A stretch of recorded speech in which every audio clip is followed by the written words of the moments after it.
बच्चों, पिछले वीडियो में हमने जाना हानि सिद्धांत के बारे में, जो कि जे.एस. मिल ने दिया था और उन्होंने ये बताया था कि जो सरकार द्वारा प्रतिबंध लगाए जाने चाहिए उनको लगाने का आधार क्या हो सकता है। ये जानने के बाद अब हम जानेंगे स्वतंत्रता की नकारात्मक और सकारात्मक अवधारणा को। क्या होती है नकारात्मक स्वतंत्रता और क्या होती है सकारात्मक स्वतंत्रता। देखिए, नकारात्मक स्वतंत्रता का तात्पर्य है यदि कोई व्यक्ति कुछ करना चाहता हो और कर भी सकता हो तो उसे वैसा करने से रोका न जाए। इस तरह की स्वतंत्रता औपचारिक स्वतंत्रता या नकारात्मक स्वतंत्रता कहलाती है। इस बारे में हमने चर्चा की थी पहले भी कि ऐसी स्वतंत्रता जहाँ पर कि जो व्यक्ति करना चाहे वो कार्य वो कर सके, जैसा वो बनना चाहे वैसा वो बन सके, तो इस बात की स्वतंत्रता नकारात्मक स्वतंत्रता होती है। ये वाली स्वतंत्रता बंधनों के अभाव की बात करती है। ये स्वतंत्रता कहती है कि जितने कम से कम बंधन होंगे उतनी ही स्वतंत्रता अधिक से अधिक होगी। नकारात्मक स्वतंत्रता वह है जिसमें व्यक्ति जो होना चाहे, बनना चाहे या करना चाहे वैसा हो सके, बन सके और कर सके, तो वो कहलाती है नकारात्मक स्वतंत्रता। यह ऐसा क्षेत्र होगा जिसमें किसी बाहरी सत्ता का हस्तक्षेप नहीं होगा। अर्थात मान लीजिए कि ये व्यक्ति का कोई ऐसा क्षेत्र है, ऐसा दायरा है, इस दायरे के अंतर्गत वो जो भी कार्य करता है उन कार्यों पर किसी प्रकार का कोई प्रतिबंध ना हो। अर्थात एक दायरा सुनिश्चित करने की बात है नकारात्मक स्वतंत्रता की, कि ऐसा दायरा, व्यक्ति के ऐसे कार्य जिन पर कि कोई भी प्रतिबंध ना लगता हो। जैसे कि मिल ने भी बताया था कि जो कार्य जिनसे कि व्यक्ति है वो स्वयं पर ही प्रभाव डालता है, यानी कि ऐसे कार्य जिनसे कि करने वाले पर ही प्रभाव पड़ता है, किसी अन्य पर प्रभाव नहीं पड़ता है। तो इस प्रकार का दायरा कि जहाँ वे किसी भी कानून व्यवस्था को, किसी भी शासन व्यवस्था को, किसी भी सामाजिक व्यवस्था को उस व्यक्ति के कार्यों में हस्तक्षेप करने की आवश्यकता ना पड़े, अर्थात बंधनों का अभाव, ये नकारात्मक स्वतंत्रता की बात है।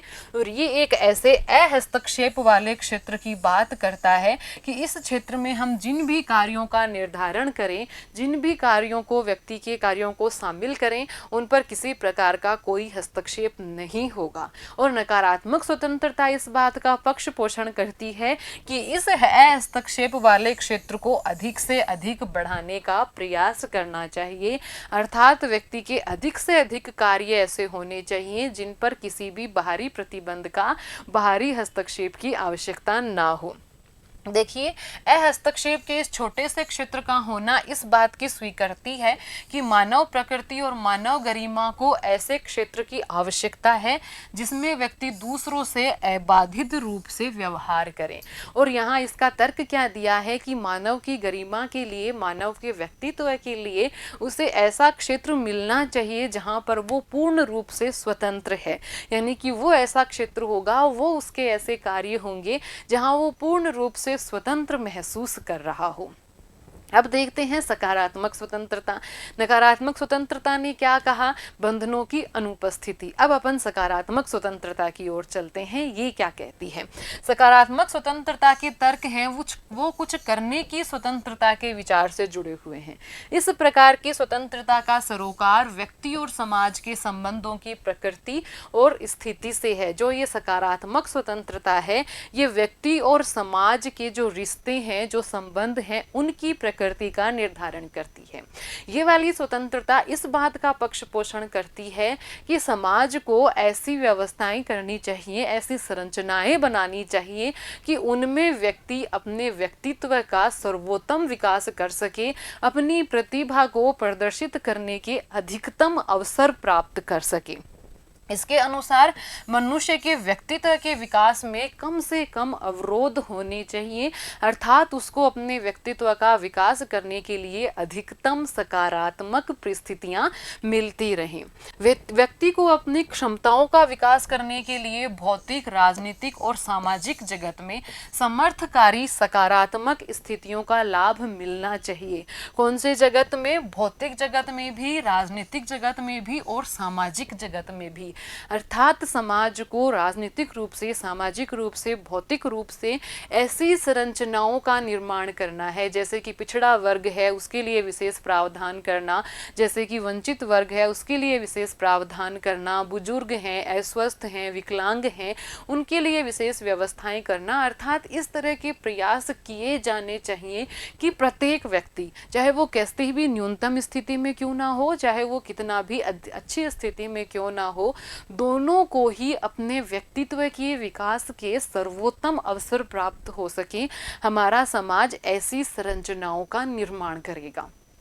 क्यों ऐसे स्वतंत्रता की बात आई होगी, जरा सोच कर देखिए कि हम सभी को स्वतंत्रता है, अधिकार है किस बात का, कि हम मतलब कि स्वतंत्र हैं, चाहे अपन विचारों के अभिव्यक्ति मान लें, चाहे संपूर्ण देश भर में विचरण की अपन स्वतंत्रता मान लें, हमें अपनी मन के अनुसार अपना कार्य करने की स्वतंत्रता है, अपनी आजीविका चलाने की स्वतंत्रता है।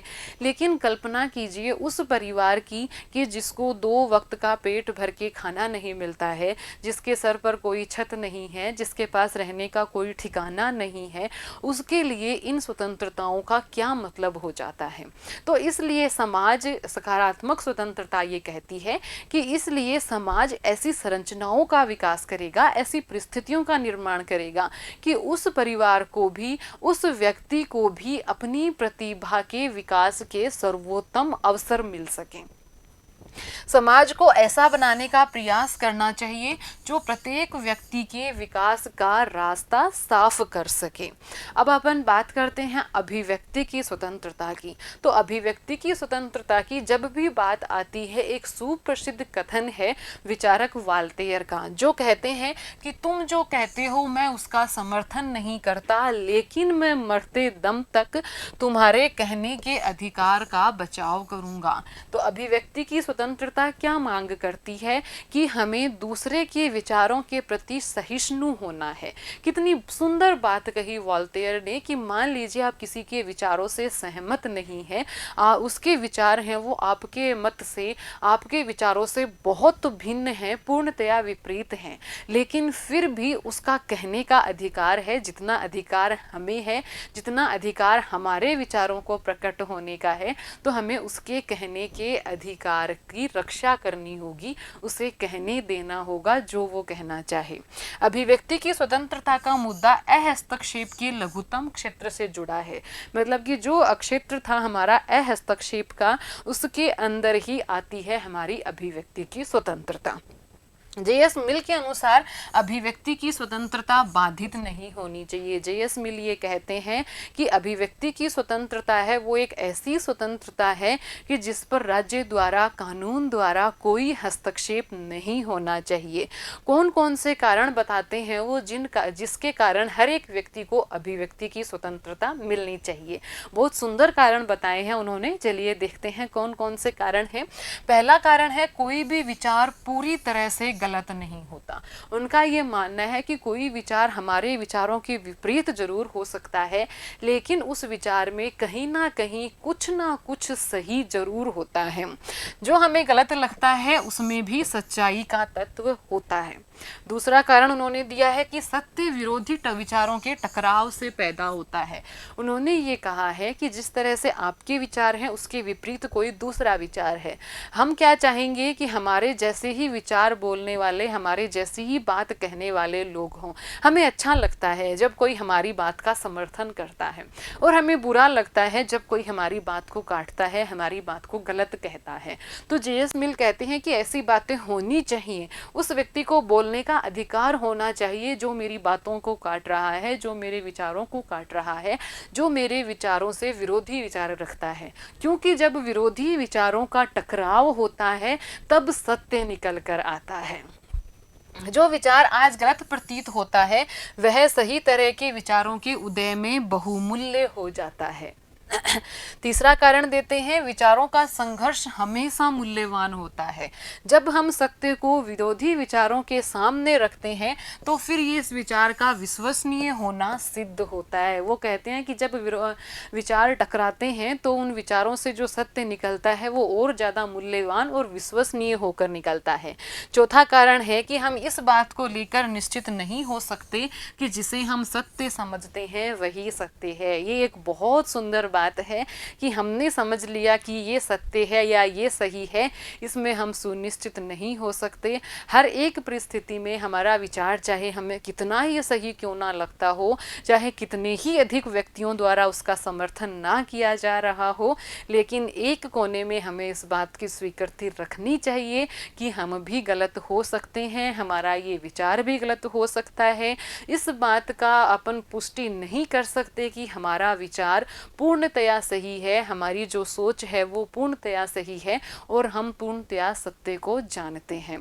तो इसलिए ये कारण बताए जे.एस. मिल ने, बहुत ही सुंदर कारण बताए जो इस बात को पुख्ता करते हैं कि अभिव्यक्ति की स्वतंत्रता कितनी आवश्यक है, कितनी जरूरी है और अभिव्यक्ति की स्वतंत्रता प्रत्येक व्यक्ति को मिलनी चाहिए और प्रत्येक व्यक्ति को दूसरे व्यक्ति के विचारों के प्रति, विरोधी विचारों के प्रति सहिष्णु होना चाहिए। देखते हैं अभिव्यक्ति की स्वतंत्रता पर प्रतिबंध। ये सब जानने के बाद भी अब अपन और प्रणालियों की तो बात ही क्या करें, अपन बात करें लोकतंत्रात्मक शासन प्रणाली की। और लोकतंत्रात्मक शासन प्रणाली में भी संपूर्ण विश्व के सामने एक उदाहरण प्रस्तुत करने वाले देश भारत की भी कि अभिव्यक्ति की स्वतंत्रता पर भी यहाँ प्रतिबंध लगाए जाते हैं। क्यों लगाए जाते हैं प्रतिबंध, किस कारण से लगाए जाते हैं? कारण वही होता है कि हम बहुत बार अपने विरोधी विचारों के प्रति सहिष्णु नहीं हो पाते। हम बहुत बार इस बात की स्वीकृति नहीं कर पाते कि हमारे जो विचार हैं, हमारी जो सोच है, हमारे जो भावबोध हैं वो भी सत्य से परे हो सकते हैं, गलत हो सकते हैं और इसका उल्टा भी, इसका विपरीत भी सत्य हो सकता है। उदाहरण देखते हैं। फिल्म निर्माता दीपा मेहता, दीपा है यहाँ पर, दीपा मेहता द्वारा विधवाओं पर काशी में फिल्म नहीं बनाई दी गई। दीपा मेहता काशी में फिल्म बनाना चाहती थी, विधवाओं की मतलब कि जो स्थिति थी, परिस्थिति थी, उसको प्रकट करना चाहती थी, लेकिन एक राजनीतिक समूह द्वारा उनको नहीं बनाने दी गई। काशी में उसकी शूटिंग नहीं हो पाई क्योंकि उनका कहना था कि इससे जो भारत की ये पवित्र नगरी है उसकी जो कहेंगे अपन गरिमा है उस पर आंच आएगी। ओबरे मेनन की रामायण रिटोल्ड को प्रतिबंधित कर दिया गया। सलमान रश्दी की द सैटोनिक वर्सेज को भी प्रतिबंध कर दिया गया।